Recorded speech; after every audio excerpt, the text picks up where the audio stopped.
नमस्कार, आपण पाहताय कोकणचं नंबर 1 महाचॅनल कोकण 7 लाईव्ह बातमीपत्रात आपलं स्वागत। सुरुवात करूया हेडलाईन्सनं। माणगाव खोऱ्यातील युवक गेला वाहून, हे महाराष्ट्राचं दुर्दैव। संदीप देशपांडे मराठी कलाकारांवर संतापले आणि सावंतवाडीत विजेचा खेळखंडोबा सुरू। आता पाहूया सविस्तर बातम्या। म्हापसा कळंगूट मार्गावरती जाहिरात बोर्ड पडल्याची घटना घडली, यामुळे वाहतूक काही काळ ठप्प झाली होती।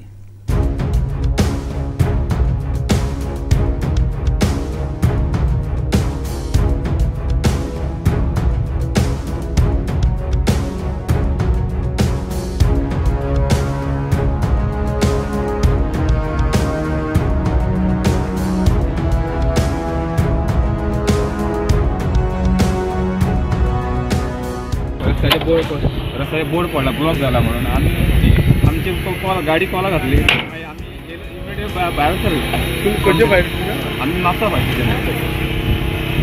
कोण इंजर्ड बी झाला की नाही? इंजर्ड कोण झाला ना, सगळं पडलेलं 5 सुमार अशा पण आमका दिला कंट्रोल, मग 8 सुमार कॉल दिला। आम्ही आमची गाडी बी कॉला बाहेर पडला, आम्ही येईल त्याची समजा इमिडिएटली टर्न आउट केला आमचं। थँक्यू।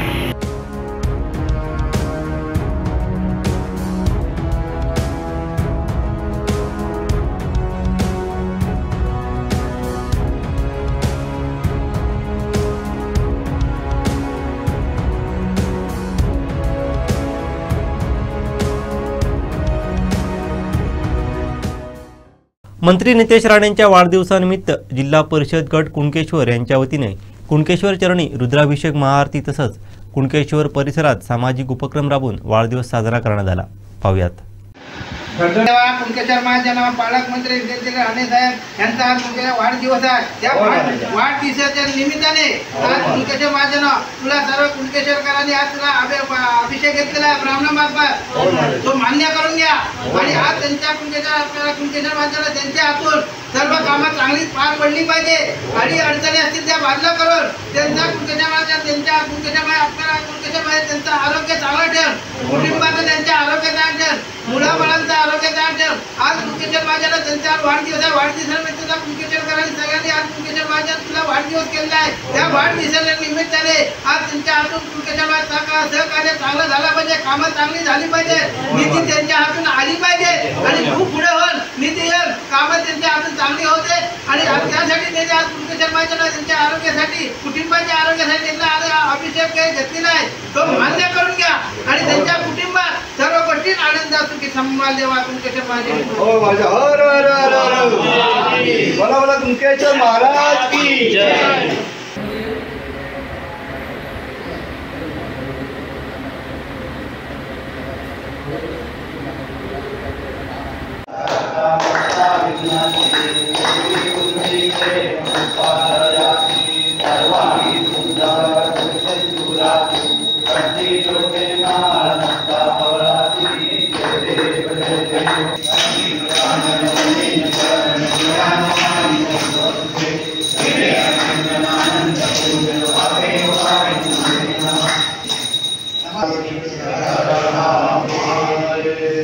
नमस्कार। आज सन्माननीय आमचे पालकमंत्री तथा मत्स्य मंत्री कॅबिनेट मंत्री यांचा आज वाढदिवस आहे। ह्या वाढदिवसानिमित्त पूर्ण जिल्ह्यात जल्लोष म्हणजे कार्यक्रम सर्व कार्यकर्ते करत आहेत आणि आजही आम्ही कोकणची काशी स्वयंभू श्रीदेव कुणकेश्वर चरणी रुद्राभिषेक त्याचप्रमाणे महाआरती आणखी त्यांच्या पूर्ण कुटुंबियासाठी आणि त्यांच्या कार्यासाठी आमच्या श्रीदेव कुणकेश्वर मंदिरामध्ये आमच्या गुरुवांकडे गाऱ्हाणं घातलेलं आहे। याच्या मागचा तात्पर्य एवढंच आहे की त्यांच्या पूर्ण कुटुंबाला उत्तम आरोग्य लाभो, उदंड शक्ती लाभो आणि जी काय कामं त्यांनी हाती घेतली आहेत ती कामं मार्गस्थ होण्यासाठी, कुठल्याही अडीअडचणी न येण्यासाठी श्रीदेव कुणकेश्वरांनी त्यांना चांगल्या प्रकारची शक्ती, प्रबळ शक्ती देऊ। आणखी या जिल्ह्याचं आणखी आमच्या या कुणकेश्वर मंदिर आणि सर्व परिसरातील जे विकास कामं आहेत, आज येणारे भावी भक्तगण सगळे मोठ्या प्रमाणात या ठिकाणी वाढलेले आहेत। आणखीन हजारोंच्या संख्येने येतात. त्यामुळं या ठिकाणी बऱ्याच गोष्टी अपुऱ्या आहेत. त्यांच्या स्वच्छतागृह म्हणा, राहण्यासाठी भक्तनिवास म्हणा, किंवा बऱ्याच अशा गोष्टी अपुऱ्या आहेत. तर त्या सगळ्या गोष्टी, पार्किंगची महत्त्वाची व्यवस्था, ह्या सगळ्या गोष्टी आम्हाला पालकमंत्र्यांनी लवकरात लवकर मार्गी लावण्याच्या दृष्टिकोनातून शब्द दिलेला आहे.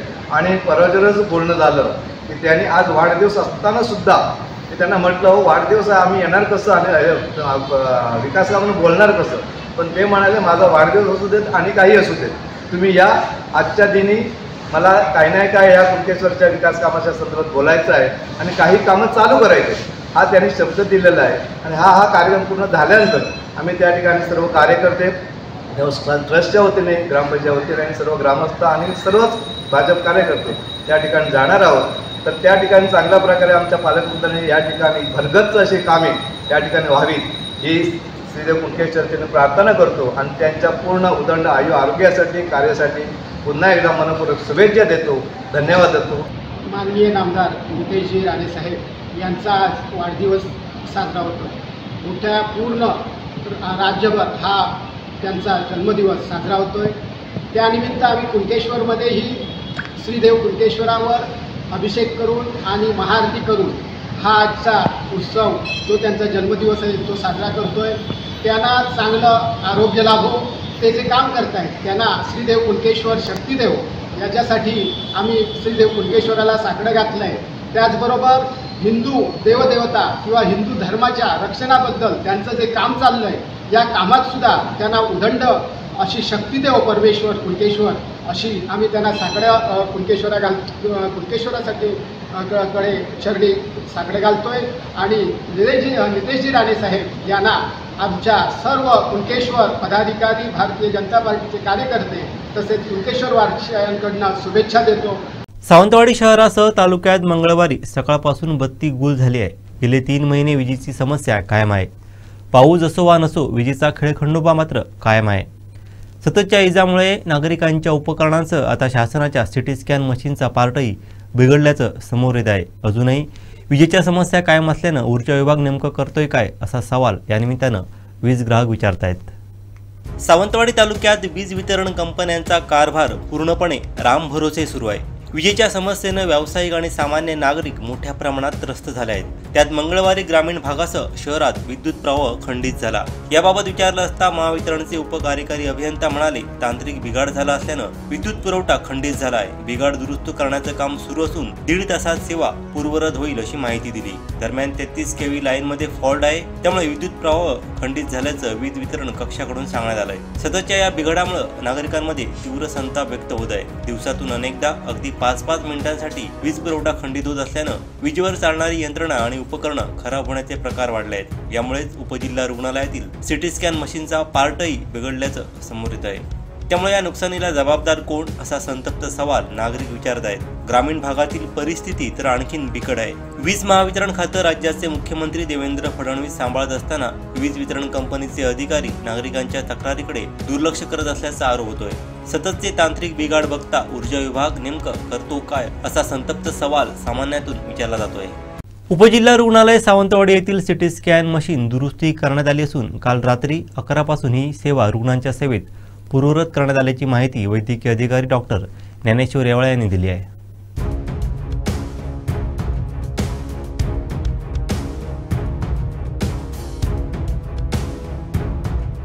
उपजिल्हा रुग्णालय सावंतवाडी येथील रुग्णांच्या सेवेत असलेल्या सिटी स्कॅन मशीनचा पार्ट खराब झाल्यामुळे 2 दिवसांपासून सिटी स्कॅन सेवा बंद होती.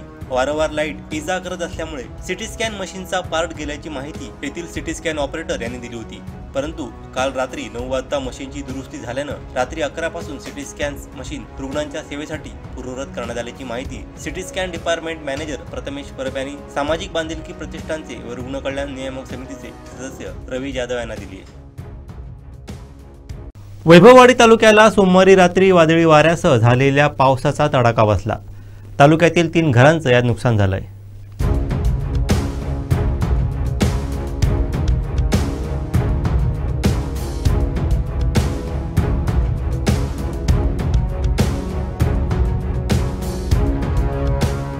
वैभववाडी तालुक्यात सोमवारी रात्री वादळी वाऱ्यासह मुसळधार पाऊस झाला। या पावसामुळे तालुक्यातील 3 घरांना फटका बसलाय। एडगाव पाष्टेवाडी येथील प्रमिला पाष्टे यांचे घरावरती चिंचेचं झाड उन्मळून पडलं। हा प्रकार मध्यरात्री 1:30 वाजता घडला। यात घराचं मोठं नुकसान झालं। या अपघातातून घरात असलेल्या मायलेकी सुदैवाने बचावल्या आहेत। तसंच लोरेत परशुराम महादेव गोसावी यांच्या घराचे पत्रे उडाले व गडमड येथील सरिता वाडेकर यांच्या घराच्या छपराचं नुकसान झालं। आज दुपारी देखील वादळामुळे लोरी नंबर 2 येथे झाड कोसळलं। यामुळे वैभववाडी फोंडा मार्गावरील वाहतूक विस्कळीत झाली होती।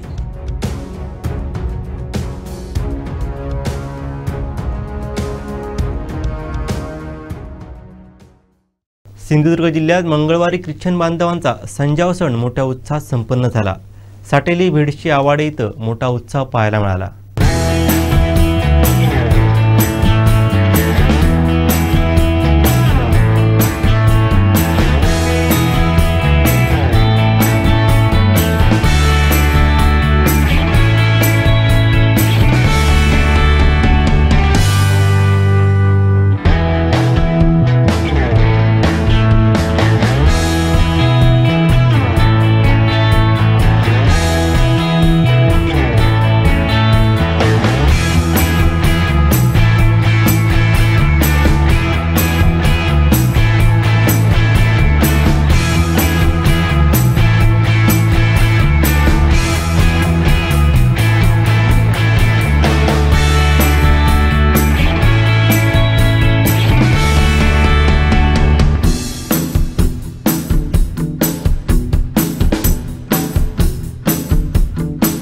दोडामार्ग तालुक्यातील हत्ती प्रश्न दिवसेंदिवस गंभीर बनत चालला आहे। तिलारी खोऱ्यानंतर आता हत्ती थेट कोलझर पंचक्रोशीत धुडगूस घालत आहेत।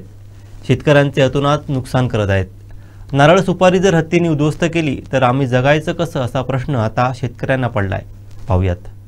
कोलझर पंचक्रोशीमध्ये सध्या हत्ती अतोनात नुकसान करत आहे। इथल्या शेतकरी वर्गाचं मोठ्या प्रमाणात नुकसान करत आहेत।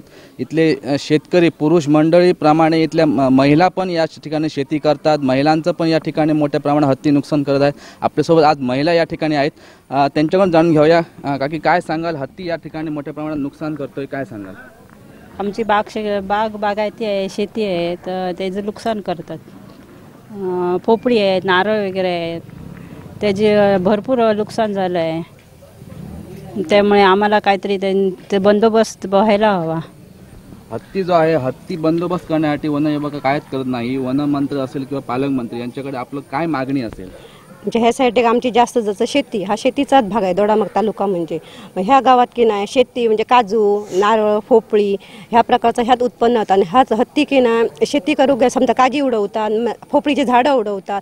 मग आम्ही लोकांनी करायचं काय? मग हे जर असे येऊन जर वारंवार नुकसान काय, तर 1-1.5 महिना झालं हे आमच्या ह्याच ठिकाणी वारंवार येऊन हे धुमाकूळ घालत आहे।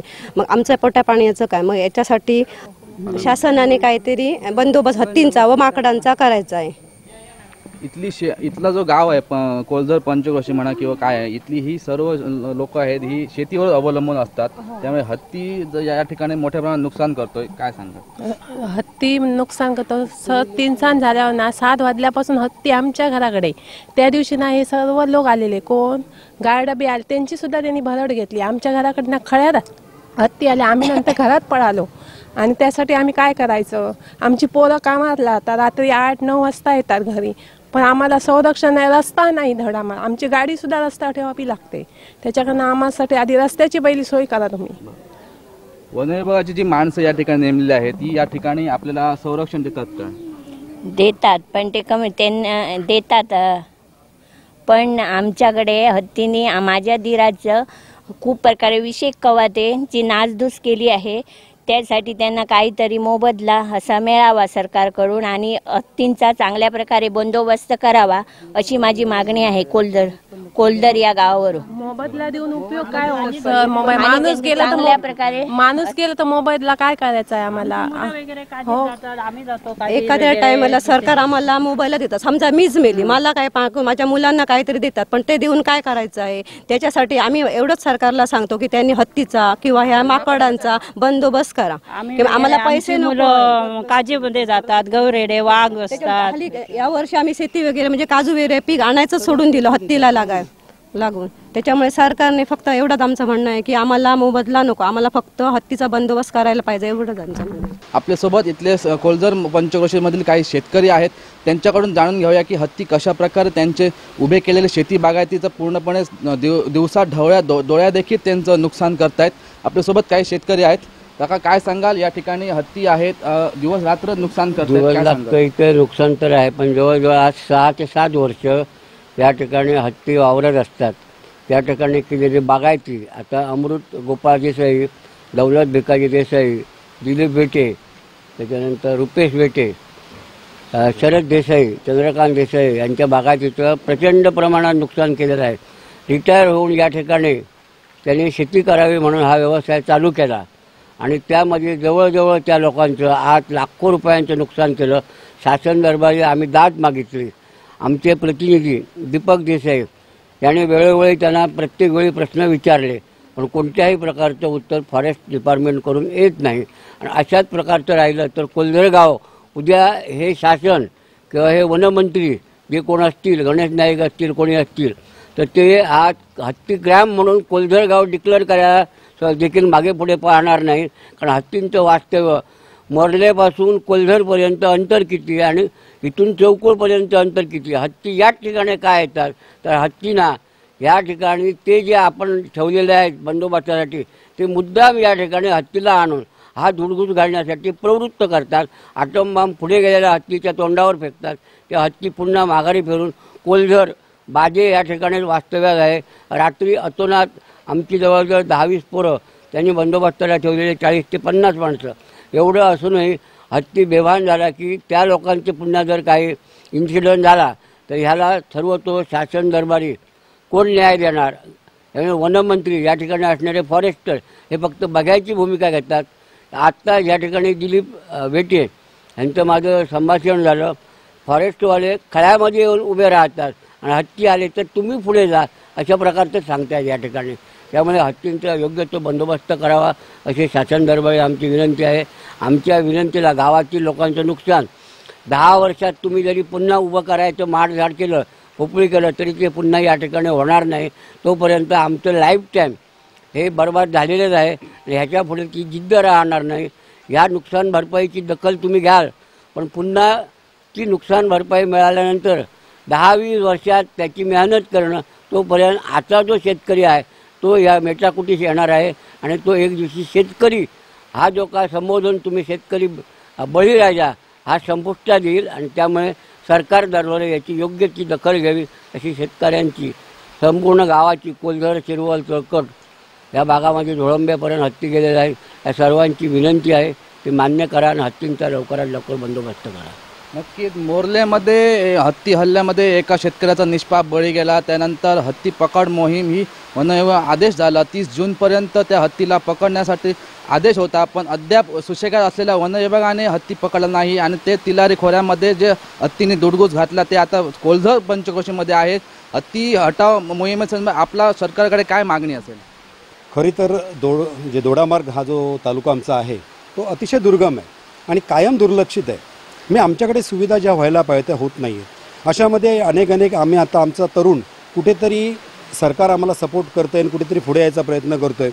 आता लास्ट टाईम तुम्हाला सांगतो, एका मुलाने जवळजवळ 15-20 वर्षापूर्वी जवळ 150 ते 200 खोपी लावल्या, नारळाची झाडं लावली, बाग तयार केली आणि आताच 15-20 दिवसापूर्वी त्याने त्या ठिकाणी औषध फवारणी केली. 18,000 ते 22,000 रुपये औषधाला लागले. म्हणजे कुठेतरी उत्पन्न आपल्याला मिळावं ह्यासाठी हे प्रयत्न चालू असतात. नुसतं हत्ती हा विषयच नाही आहे, त्याची आज बाग जमीनदोस्त झालेली आहे. नुसतं हत्ती हा विषय नाही आहे, तर माकडांचा विषय जो आहे म्हणजे केल्ड्यांचा, त्यांच्याकडे खाल्लं असं त्याने आम्हाला काय वाटलं नसतं. त्याने पोट भरण्यासाठी खात असेल. आमच्या केळीचे घड एक घड चावतात आणि बाकी टाकून देतात. अक्षरशः पूर्ण नुकसान होते. केळीपासून आम्हाला कुठचा फायदा नाही आहे, इतर आंब्यांपासून फायदा होत नाही, काजूपासून अजिबात म्हणजे कुठच्या प्रकारे शेतकऱ्यांनी करायचं काय हा मोठा प्रश्न या ठिकाणी होतो. आणि सगळ्यात घातक हा जो विषय आहे माकडांचा, मी सन्माननीय पालकमंत्र्यांना विनंती करतो ह्या म्हणजे कोकणसाच्या माध्यमातून तुम्हाला सांगतो की त्याची जे त्या ठिकाणी त्याची जी वाढणारी पिलावळ आहे, संतती वाढते, तर त्याची 3 महिन्यांनी त्यांची वृद्धी होते.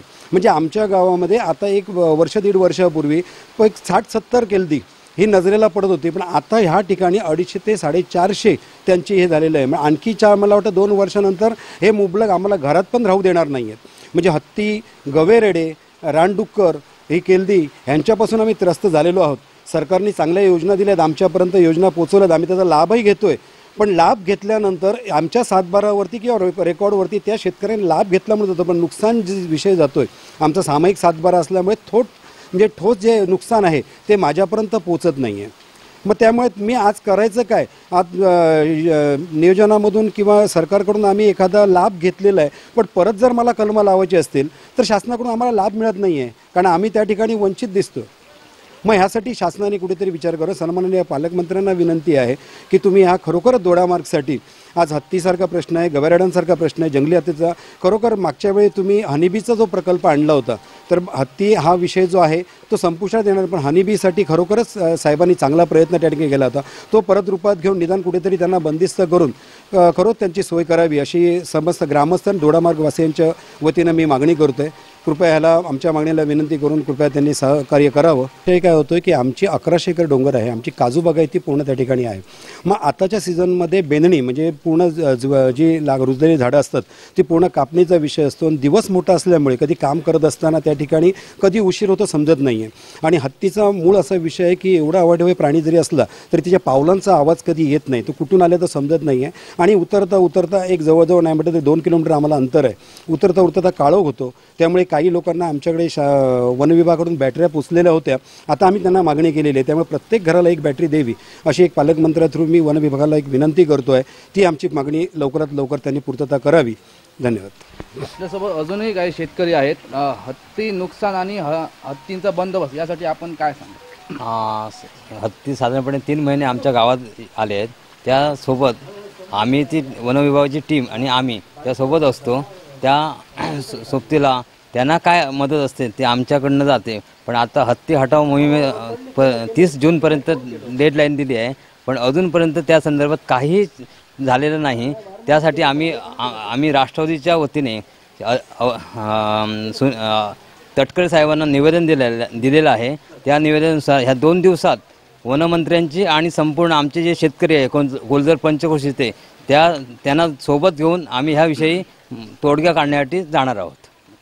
आपण या ठिकाणी पाहिलं कोलजर पंचक्रोशीमधील इथल्या शेतकऱ्यांच्या ज्या व्यथा आहेत आणि इथल्या शेतकरी कसा देशोधडीला पोचलेला आहे आणि इथल्या शेतकऱ्यांचे अतोनात होणारे नुकसान यामुळे इथला शेतकरी पूर्णपणे मेटाकुटीला पावलेला आहे. तरुण वर्ग जो आहे हा पूर्णपणे शेतीमध्ये उतरलेला आहे. त्यांना नोकरी व्यवसाय नसल्यामुळे इथला तरुण वर्ग जो शेती करत आहे आणि त्यांनी जी पिकवलेली शेती उभी केलेली शेती हा इथले जंगली प्राणी हत्ती म्हणा, वानर म्हणा, गवेरेडे, डुक्कर हे त्यांचं नासधूस करतात. त्यामुळे इथल्या तरुण वर्गाने करायचं काय, जगायचं कसं, इथलं त्यांना प्रश्न पडलेला आहे. आणि हा प्रश्न इथल्या पालकमंत्र्यांनी तो सोडवावा आणि आपल्या तरुणांना इथल्या शेतकऱ्यांना न्याय द्यावा व आमच्या शेती बागायती नुकसान होत असलं त्यांना आम्ही वाचवाव्यात अशी लोकांची मागणी आहे. कोकणसाठ लाईव्हसाठी लहू परब, दोडामार्ग. माणगाव खोऱ्यातील वसोली कुत्रेकोण कॉजवेवरून अमित धुरी नामक मोटारसायकलस्वार वाहून गेलाय, तर त्याच्यासोबत असलेला सकाराम कानडे नामक दुसरा सहकारी सुदैवानं बचावला. ही घटना सोमवारी सायंकाळी 8:30 वाजण्याच्या सुमारास घडली आहे. पाहूयात.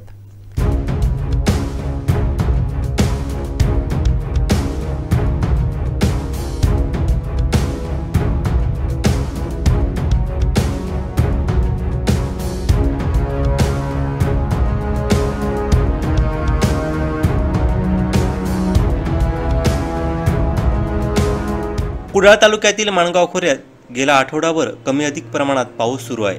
त्यातच सह्याद्री पट्ट्यात काही प्रमाणात पावसाचा जोर अधिक आहे. त्यामुळे कर्ली नदी पूर्ण क्षमतेनं प्रवाहित झाली आहे. सोमवारी सकाळपासून माणगाव खोऱ्यातील सह्याद्री पट्ट्यात पावसाचा जोर काहीसा वाढला होता. त्यामुळे वसोली कुत्रेकोण कॉजवेवरती पाणी आलं होतं. त्याच दरम्यान माणगाव येथून मोटरसायकलने अमित धुरी आणि सकाराम कानडे हे 2 युवक शिवापूरला जात होते. त्यांची मोटरसायकल वसोली कुत्रेकोण येथे आली असता त्यांनी कॉजवेवरील पाण्याचा अंदाज न घेता कॉजवेवरील पाण्यातून जाण्याचा प्रयत्न केला. मात्र कॉजवेवरील पाण्याचा प्रवाह जास्त असल्यामुळे मोटरसायकल पाण्याच्या प्रवाहानं खाली खेचली गेली.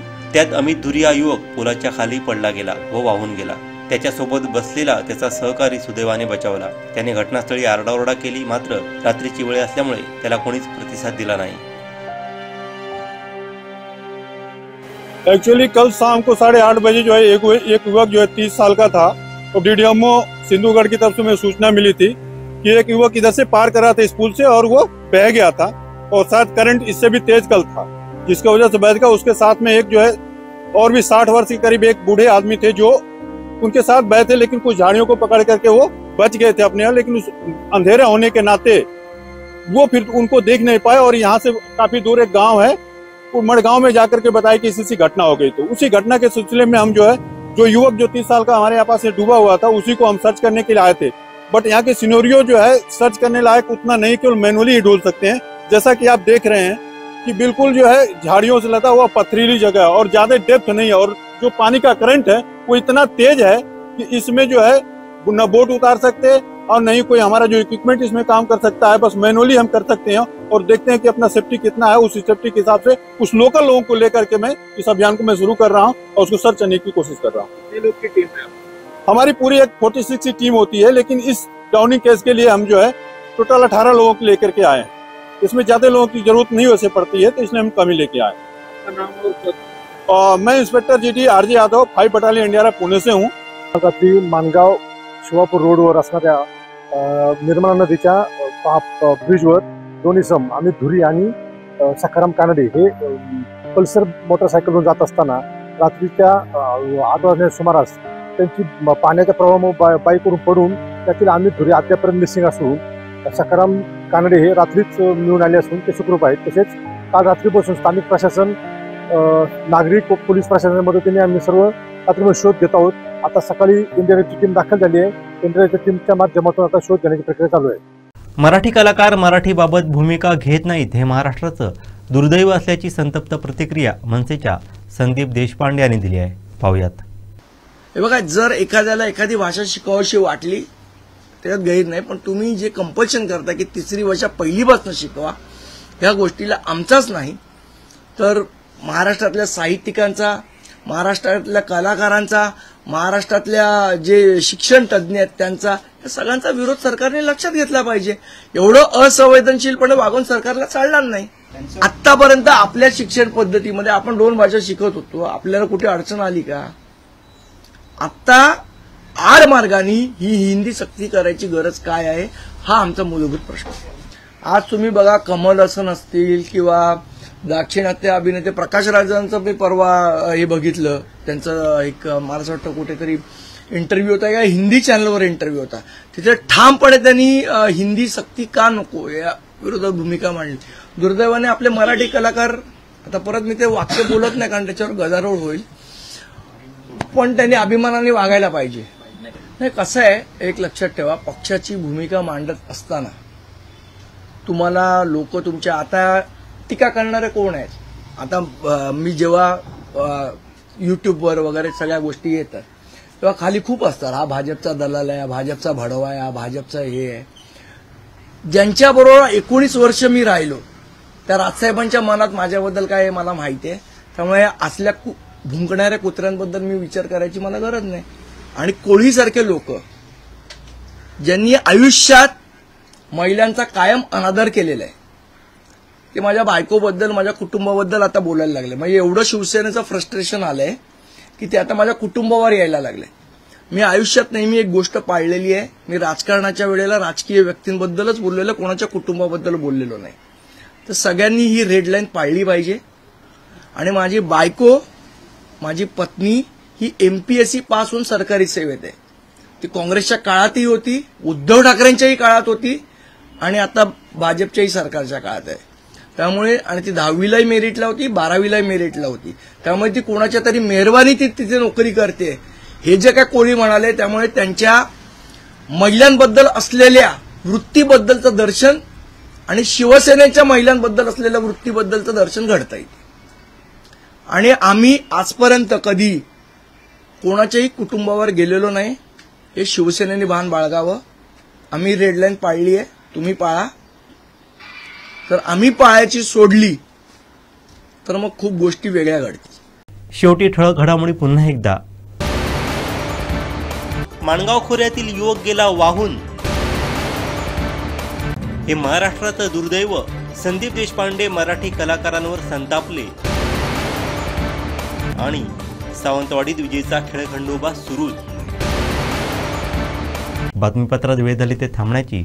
पाहत राहा बदलत्या कोकणचा बुलंद आवाज, कोकणचं नंबर 1 महा चॅनल कोकण 7 लाईव्ह। धन्यवाद।